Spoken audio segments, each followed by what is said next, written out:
Hello friends, welcome back my YouTube channel. আপোনালোকক আজি এটা ভাল খবৰ দিবলৈ ওলাইছো। আজি আমাৰ নগাঁও পুলিচ ৰিজাৰ্ভখন জুখি আছে। তো ফাৰ্ষ্টে 400 মিটাৰ ট্ৰেকটো জুখিছিলে, কিন্তু তাতে মানে 400 মিটাৰ ট্ৰেক যদিহে দিয়ে তেতিয়াহ'লে দৌৰিবলৈ প্ৰব্লেম হ'ব, কাৰণ বহুত ৱালৰ কিনাৰে কিনাৰে দৌৰিবলগীয়া হ'ব। চ' মানে 320 মিটাৰ ট্ৰেকটোতে হ'ব বুলি এতিয়া মানে ঠিৰাং হৈছেগৈ।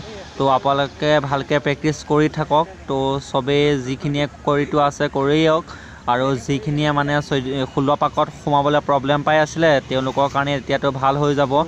তো আশা কৰোঁ চবেই ভালকৈ প্ৰেক্টিছ চলাই আছে আৰু চলাই যাওক। তো যিহেতু এতিয়া 10 পাক হ'ব, চ' চবেই পাছ কৰিব, আশা কৰিছোঁ চবৰে আশাবিলাক ফুলফিল হ'ব। আৰু কাৰণ 200 মিটাৰ ট্ৰেকটোত চবেই প্ৰব্লেম পায় ন, তো এতিয়া 10 পাক কৰি দিছে। আৰু কাৰণ 400 মিটাৰ ট্ৰেকটো হোৱাগৈ নাইকিয়া, তো 320 মিটাৰটোতে হ'ব। আপোনালোকে নিশ্চিন্ত হৈ থাকক। তো আজি জুখি আছে, তো মই ভিডিঅ'টো ভালকৈ বনাব পৰা নাইকিয়া, কাৰণ গালি পাৰিব পাৰে ন ঘপককৈ দেখা পাই গ'লে। তো সেয়াই আৰু বাকী এইখিনি।